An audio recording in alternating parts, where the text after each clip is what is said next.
So, hello everyone, welcome back to our YouTube channel Study for You। आज के इस video में हम साक्षात्कार के बारे में बड़े ही आसान शब्दों में समझेंगे। रटना नहीं है, सिर्फ समझेंगे।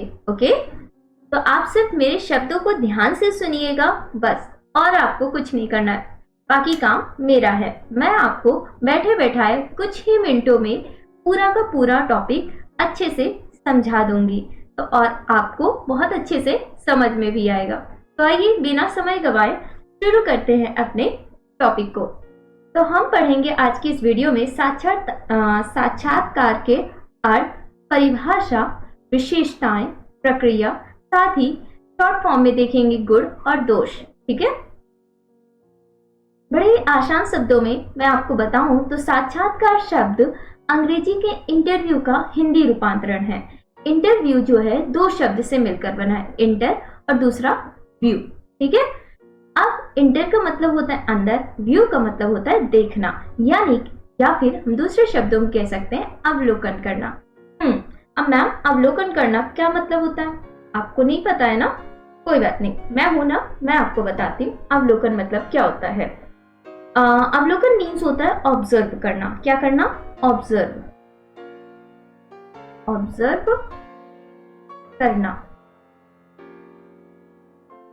ये अवलोकन है, यानी किसी के भी अंतर मन को अवलोकन करना। ठीक है, वह आपका आंतरिक रूप से अवलोकन करना ही साक्षात्कार कहलाता है। तो हम कह सकते हैं कि अंदर देखने का तात्पर्य है व्यक्ति के अंतर मन को समझते हुए, यानी कोई व्यक्ति है उसके इंटरनली उसके अंतर मन को समझते हुए उसके भीतर निहित सूचनाओं, यानी उसके अंदर जो भी सूचनाएं हैं उन सूचनाओं को प्राप्त करना या उन सूचनाओं को जानना ही साक्षात्कार कहलाता है। ठीक है, साक्षात्कार एक अध्ययन प्रविधि है, यानी कि अध्ययन यानी कि रिसर्च करने की या स्टडी ऑफ टेक्निक है। साक्षात्कार इंटरव्यू क्या है? स्टडी ऑफ टेक्निक है, जिसके माध्यम से महत्वपूर्ण सूचनाएं या आंकड़े एकत्रित किए जाते हैं। यानी हम साक्षात्कार द्वारा बहुत ही इम्पोर्टेंट सूचनाएं या डेटा को या फिर जो भी इंफॉर्मेशन है हमारे उद्देश्य से लेके उसको एकत्रित किया जाता है। आई होप आपको समझ में आया हो। देखिए, दूसरे शब्दों में अगर मैं कहूं तो साक्षात्कार क्या है? साक्षात्कार दो या दो से अधिक व्यक्तियों द्वारा किसी विशेष उद्देश्यों से आमने सामने की गई बातचीत को ही साक्षात्कार कहा जाता है। मतलब कि जब कोई दो या दो से अधिक व्यक्ति आपस में कोई एक स्पेसिफिक उद्देश्य होगा, उनका कोई स्पेसिफिक पर्पस होगा, उस पर्पस की वजह से वो लोग डायरेक्टली जब मीट करते हैं, एक दूसरे को डायरेक्टली बातचीत करते हैं आमने सामने, वही साक्षात्कार कहलाता है। साक्षात्कार जो होता है ये मौखिक रूप से होता है। क्या होता है? तो साक्षात्कार एक मौखिक प्रश्नावली। आपने कभी सुना है कि इंटरव्यू रिटन फॉर्म में हुआ हो? मैंने तो नहीं सुना, और मुझे लगता है आपने भी नहीं सुना होगा। इंटरव्यू हमेशा ओरल फॉर्म में होता है। किस फॉर्म में? ओरल फॉर्म में होता है, यानी कि जो इंटरव्यू लेने वाले हैं साक्षात्कारकर्ता, वो प्रश्नों को लिख के आते हैं अपने हिसाब से या अपने दिमाग में बैठा के आते हैं, यानी वो प्रॉपर तैयारी करके आते हैं कि किस तरीके से क्या क्या प्रश्न पूछते हैं सामने वाले कैंडिडेट से, और जो वो पूछते हैं सामने वाला कैंडिडेट उसी के निष्पक्ष आंसर भी देता है। तो यहाँ पे रिटन फॉर्म का काम नहीं होता है। यहाँ साक्षात्कार इंटरव्यू हमेशा मौखिक प्रश्नावली है, जिसे हम किसी भी व्यक्तियों के विचारों को लिखने के बजाय उसके सम्मुख रहकर बातचीत करके हम जानकारी प्राप्त करते हैं। साक्षात्कार का उपयोग कहाँ कहाँ होता है? तो भाई हम लोग 10th और 12th में वाइवा तो दिए होंगे, ठीक है, तो उस वाइवा में एक तरह से वो इंटरव्यू ही तो हुआ। क्यों? क्योंकि जो वाइवा होता है वो स्कूल वाले टीचर नहीं लेते, कोई बाहर से आता है और वो हमारा इंटरव्यू की तरह प्रश्न पूछता है और हम उसका आंसर देते हैं। ठीक है, जब हम कोई कॉम्पिटिटिव एग्जाम की प्रिपरेशन कर रहे होते हैं, अगर हम कोई प्री क्वालिफाई कर लेते हैं, इंटरव्यू तक पहुंचते हैं, तो वहां पे भी आप देखते हैं कि हमारा साक्षात्कार किया जाता है। हालांकि हर एक एग्जाम का उसका अपना उद्देश्य होता है, हर एक इंटरव्यू का उसका एक स्पेसिफिक पर्पस होता है और वो उसी पर्पस पे आपसे प्रश्न पूछते हैं, और क्योंकि उन्हें उस पर्पस पे, उस स्पेसिफिक पर्पस पे उन्हें डेटा इकट्ठा करना होता है, इस वजह से। तो साक्षात्कार का उपयोग शिक्षा में किया जाता है, अनुसंधान, चिकित्सा, सेना आदि सभी में किया जाता है। ये व्यक्तिगत, शैक्षिक, व्यावसायिक निर्देशन, परामर्श प्रदान करने के लिए साक्षात्कार एक महत्वपूर्ण, लोकप्रिय और प्रचलित प्रविधि है। साक्षात्कार निर्देशन प्रक्रिया का एक अभिन्न अंग है। देखिए, निर्देशन प्रक्रिया यानी कि गाइड करने का प्रोसेस है। जो इंटरव्यू है एक तरह से क्या करता है, गाइड करने का एक सबसे बड़ा प्रोसेस है। साक्षात्कार के माध्यम से प्राप्त जानकारी को किसी निष्कर्ष पर पहुंचने के लिए सावधानी पूर्वक दर्ज किया जाना चाहिए। तैयारी, संचालन और अभिलेख साक्षात्कार तकनीक के मुख्य चरण होते हैं। ये क्यों होते हैं? भाई, इंटरव्यू लेने वाले को तैयारी और संचालन की क्या जरूरत है? ऑफकोर्स जरूरत है। कोई आपको क्या लगता है जो इंटरव्यू लेने वाले आते हैं वो सोते हैं, उठते हैं, बस मुंह उठाए चले आते हैं और कुछ भी क्वेश्चन पूछ लेते हैं? नहीं, गलत है। वो जब आते हैं इंटरव्यू लेने से पहले वो प्रॉपर तैयारी करके आते हैं, ठीक है। एक प्रॉपर क्वेश्चनियर तैयार करके आते हैं कि उन्हें क्या क्या प्रश्न पूछने, कैसे कैसे पूछने हैं, ठीक है। और उससे उनको उन सारे प्रश्नों में एक लिमिटेड टाइम पे, लिमिटेड स्पेसिफिक प्लेस में, लिमिटेड टाइम पे उन्हें वो सारे आंकड़े एकत्रित करने होते हैं, ठीक है। जो भी वो प्रश्न पूछते हैं ना, उनका सिर्फ एक पर्पस होता है कि उन्हें जो आंकड़े चाहिए वो उनको मिल जाए, ठीक है। आई होप आपको बहुत अच्छे से समझ में आ गया होगा साक्षात्कार क्या होता है। अगर अब मैं आगे आपको साक्षात्कार नहीं भी पढ़ाऊंगी तो मुझे उम्मीद है कि आप पूरा का पूरा बहुत अच्छे से एक्सप्लेन कर लेंगे, ठीक है। अब आप सोचो ना, खुद ही सोचो कि इंटरव्यू में क्या क्या हो सकता है, उससे क्या फायदे हैं, क्या नुकसान है, उसकी क्या विशेषता हो सकती है। चलिए, विशेषता तक मैं आपको आगे भी बताती हूँ। तो यहाँ पे एक छोटा सा मैंने परिभाषा लिया है गुड और हॉट का। इन्होंने 1952 में दिया था ये परिभाषा। इनके अनुसार साक्षात्कार मूल रूप से सामाजिक अंतःक्रिया की एक प्रक्रिया है। अंतःक्रिया यानी कि इंटर रिलेशन या इंटर कोरिलेशन जो होते हैं उनके बीच में अंतःक्रिया होता है, उसी का एक प्रोसेस है साक्षात्कार। आई होप आपको समझ में आ गया हो। साक्षात्कार की विशेषता, पहला पॉइंट है क्रमबद्ध प्रविधि। क्या है? एक मिनट। ओके, तो पहला पॉइंट है क्रमबद्ध प्रविधि, यानी कि सिस्टमैटिक टेक्निक कह सकते हैं। देखिए, जब भी साक्षात्कार होता है तो इंटरव्यूअर जो होता है वो जानकारी प्राप्त करता है आपसे, ठीक है। ऐसे इधर उधर की बातें नहीं करता है, वो बड़े प्रोसेस से। देखो, इंटरव्यूअर भी अगर इधर उधर की बातें करेगा तो उसका समय बर्बाद होगा, ठीक है, क्योंकि उनके पास इतना समय होता नहीं है। और वो फिर भाई इंटरव्यू देने वाला तो बहुत कुछ ऐसी कहानियां बताएगा, उसको क्या है, ठीक है। तो इंटरव्यू लेने वाला बड़ा ही क्रमबद्ध आपसे प्रश्न पूछता है, क्रमबद्ध तरीके से वो जानकारियां इकट्ठा करने की कोशिश करता है। लाइक सिस्टम, अगर क्रमबद्ध प्रविधि में देखें तो इंटरव्यूअर क्या करता है, जानकारी प्राप्त करता है। एक तो डायरेक्टली बात कर रहा है, ठीक है, डायरेक्टली उसको जानकारी मिल रही है। दूसरा, वो क्रॉस क्वेश्चन जब करता है तो उसको इनडायरेक्टली भी डेटा मिलता है। और तीसरा ये कि इन सब बातचीत के बीच में जब वो सामने वाले कैंडिडेट को ऑब्जर्व कर रहे होते हैं तो उससे भी उन्हें आंकड़े प्राप्त होते हैं। तो ये होती है साक्षात्कार की क्रमबद्ध पद्धति। दूसरा है आमने सामने अंतःक्रिया।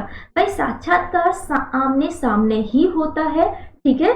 इनडायरेक्टली या फिर आप सोचें कि ऐसे न्यूज में या लेटर में हो जाए तो नहीं, साक्षात्कार हमेशा आमने सामने ही होता है। ऑनलाइन तरीके से भी हो सकता है और ऑफलाइन भी हो सकता है, क्योंकि आजकल ऑनलाइन भी आमने सामने बात होती है, ठीक है। अब तीसरा पॉइंट है दो या अधिक व्यक्ति। तो इसमें क्या है कि दो या अधिक व्यक्ति जब भी साक्षात्कार होता है, इंटरव्यू होता है, तो उसमें जरूरी नहीं है कि सिर्फ एक ही एक लोग हो, एक इंटरव्यू लेने वाला और दूसरा देने वाला, जरूरी नहीं है भाई।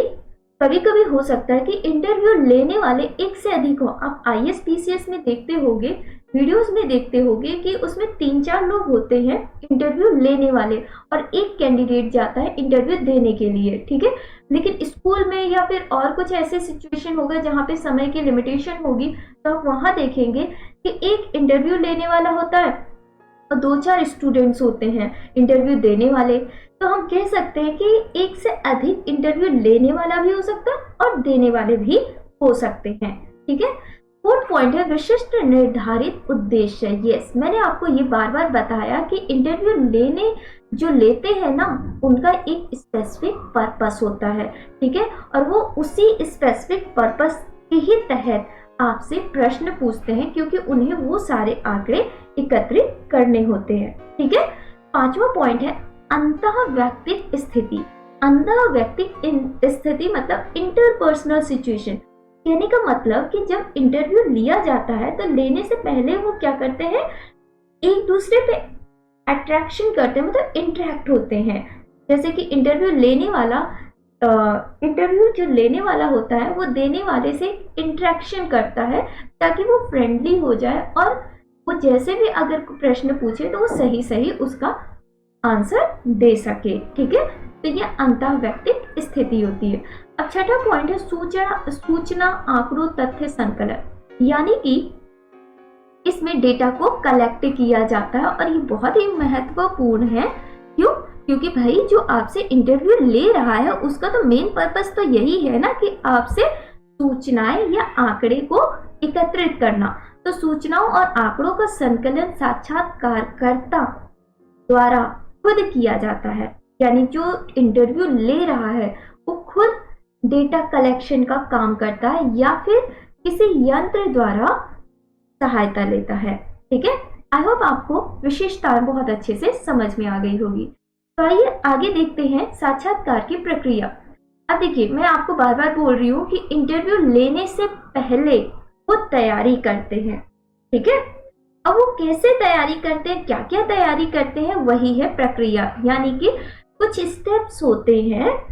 साक्षात्कार प्रविधि का सफलतापूर्वक संचालन करना खुद में एक आर्ट है, ठीक है। इसीलिए इंटरव्यू प्रोसेस को सफल और प्रभावी बनाने के लिए वो अपने मुख्य उद्देश्यों को ध्यान में रखते हुए कुछ स्टेप्स को फॉलो करते हैं।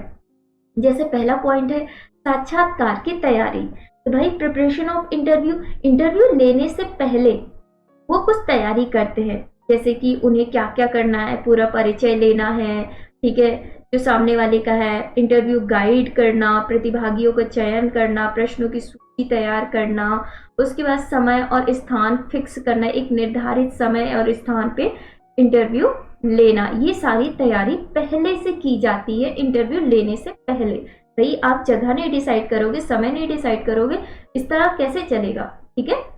सेकेंड पॉइंट है साक्षात्कार का संचालन, यानी कि एग्जीक्यूशन ऑफ इंटरव्यू। कह सकते हैं कि इंटरव्यू तुरंत स्टार्ट नहीं किया जाता है। इंटरव्यू तुरंत स्टार्ट करने से पहले वो सामने वाले के साथ फ्रेंडली रिलेशन बनाते हैं, ठीक है, उसको फ्रेंडली करते हैं, एकदम काम डाउन करते हैं, तब जाके प्रश्नों की सूचियां वो करते हैं।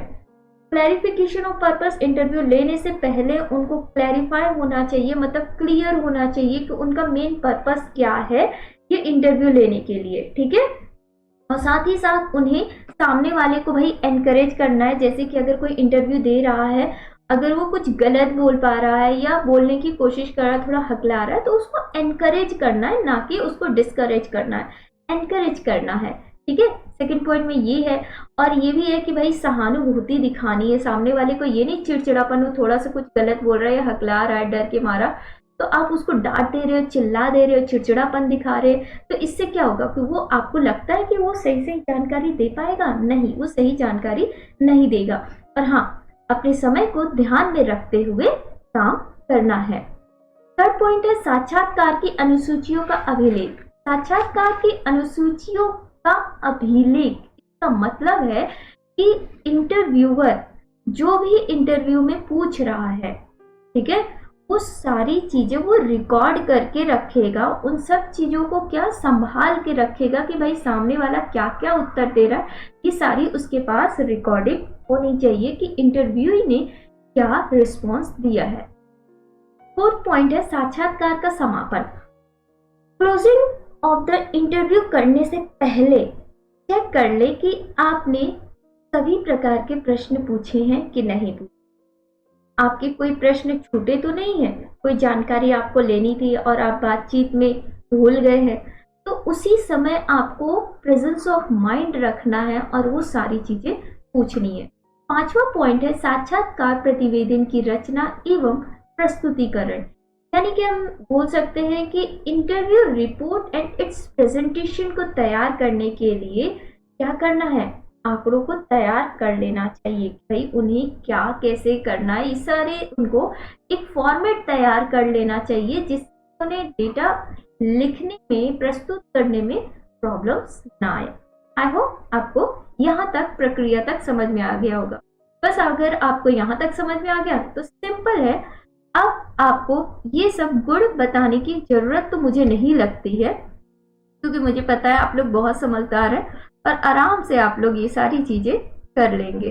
फिर भी मैं बता देती हूँ थोड़ा थोड़ा कि भाई पहला पॉइंट है गहन अध्ययन संभव, कि जब आप इंटरव्यू लेते हैं तो पॉसिबल है कि आप उसके अंदर घुस सकते हैं, उसको ऑब्जर्व कर सकते हैं, उसके अंदर क्या चल रहा है क्या नहीं चल रहा है, ये सारी चीजें आप पता लगा सकते हैं।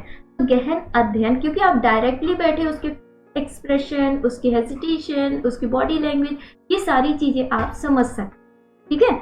और सेकंड पॉइंट है अमूर्त घटनाओं का अध्ययन, यानी कि जो चीजें नहीं दिख रही हैं, ये जो वो नहीं बता रहा है, कई बार फेशियल एक्सप्रेशन से भी समझ में आ जाता है कि सामने वाला कुछ छुपा तो नहीं रहा है। विश्वसनीय होता है कि भाई दिखाई दे जाता है सामने कि भाई ये जो बोल रहा है वो सही बोल रहा है कि नहीं बोल रहा है, ठीक है। तीसरा पॉइंट है कि गोपनीय तथ्यों और घटनाओं का अध्ययन हो जाता है, इससे अतीत की घटनाओं का अध्ययन हो जाता है भाई, कि हम तो पूछ भी लेते हैं कि तुम्हारे पास्ट का क्या है कैसे, वो बताता भी है और नहीं भी बताता है तो भी सामने वाला जो होता है इंटरव्यूअर, उसके पास इतना टैलेंट होता है कि वो सामने वाले को पहचान जाता है कि क्या हो सकता है। फिफ्थ पॉइंट है वस्तुनिष्ठ अध्ययन, बहुपक्षीय अध्ययन नैदानिक अध्ययनों में सहायक होता है। अब देखो नैदानिक अध्ययन का क्या मतलब है। नैदानिक अध्ययन का मतलब है कि कोई भी समस्याओं को, जैसे कि कोई भी ऐसी समस्या हो रही है तो उन समस्याओं को दूर करने में सहायक होती है, कि भाई नैदानिक अध्ययनों में क्या है, समस्याओं को दूर करने में सहायक होती है। आठवां है निरीक्षण या अवलोकन का समावेशन, भाई ऑब्जर्व करने के लिए हम डायरेक्टली बैठे हुए तो ऑब्जर्व ऑब्वियसली कर लेंगे। नौवां है लचीलापन होता है, बिल्कुल होता है, आप सामने बैठे हैं तो आप इंटरव्यूअर भी अपनी तरफ से प्रश्न पूछता है और इंटरव्यू भी अपनी तरफ से प्रश्न पूछ सकता है, तो दोनों में इस साक्षरता में क्या होता है, अध्ययन में लचीलापन होता है। विश्वसनीय एवं वैध परिणाम, भाई सामने ही बात कर रहे हैं आप तो भाई ट्रस्ट तो होगा ही ना। देन 11th है सत्यापन संभव है इसमें, ठीक है। आई होप आपको यहाँ तक समझ में आ गया होगा। अब आगे बढ़ते हैं और देखते हैं इसके दोष। अब इसकी कमियां क्या क्या है। कुशल व प्रशिक्षित साक्षात्कारकर्ताओं का अभाव, भाई एक अच्छा पढ़ा लिखा साक्षात्कारकर्ता हो जरूरी नहीं है, ठीक है, वो प्रॉपर तरीके से तैयारी करके आया हो जरूरी नहीं है, क्योंकि हमने अभी पढ़ा कि भाई अगर इंटरव्यू लेना है तो इंटरव्यूअर को पहले से प्रॉपर तैयारी करके आना चाहिए। तो भाई वो प्रशिक्षित एक तरह से शिक्षा का अभाव होता है, ठीक है, वो लापरवाही कर देते हैं जिसके कारण साक्षात्कार पॉजिटिव नहीं हो पाता है। पक्षपात की संभावना होती है इसमें, यानी कि कह सकते हो कि भेदभाव होने की संभावनाएं ज्यादा हो जाती है, बायसनेस हो जाती है। थर्ड पॉइंट है परिशुद्ध अभिलेखन में कठिनाई, ठीक है। चौथा है खर्चीली प्रविधि, भाई अगर आप ऐसे समय निकाल रहे हो, एक जगह फिक्स कर रहे हो, ओके, तो इन सब चीज़ों में खर्चा तो आता है, खर्चीला होता है, तो ये भी एक नेगेटिव है। सौहार्दपूर्ण एवं मैत्रीपूर्ण संबंध स्थापन कठिनाई, सामने सामने उनका एक फ्रेंडली बिहेवियर, फ्रेंडली रिलेशन बन जाए बहुत मुश्किल होता है, इतना आसान नहीं होता है। वो फ्रेंडली हो जाए, और जरूरी नहीं है कि वो जो आपको बोल रहे हैं, सामने वाला जो बता रहा है वो सही हो, ठीक है। बड़े अध्ययन क्षेत्र हेतु अनुपयुक्त, भाई ज्यादा अध्ययन के लिए ये उपयुक्त नहीं है, ठीक है। 7th है स्वाभाविक उत्तर का अभाव, वही मैंने बताया ना कि जरूरी नहीं है कि सामने वाला सही सही सारा आंसर दे रहा हो, कोई जरूरी नहीं है, वो कुछ मिनटों के लिए भाई अपने से बन ठन के भी तो बता सकता है, प्रैक्टिस करके आ सकता है। 8 पॉइंट है विश्वसनीय सूचना या तथ्यों का अभाव होता है, कोई जरूरी नहीं है कि वही सच बोल रहा हो और विश्वास किया जा सके, जो भी हमें तथ्य मिले, जो भी आंकड़े मिले, जरूरी नहीं है कि वो सही हो। 9th है स्मरण शक्ति पर निर्भरता, भाई याद करना पड़ता है, सोचना पड़ता है, तो उस टाइम कई बार होता है ना चीजें हो जाती है, पता तो रहती है लेकिन उस टाइम स्किप हो जाती है। ये था आज का हमारा टॉपिक साक्षरता। आई होप आपको बहुत अच्छे से समझ में आ गया होगा हमारी ये वीडियो। अगर नहीं समझ में आया है तो आप मुझे कमेंट बॉक्स में कमेंट कर सकते हैं। वीडियो पसंद आई हो तो वीडियो को लाइक शेयर एंड चैनल को सब्सक्राइब जरूर करें। Thank you.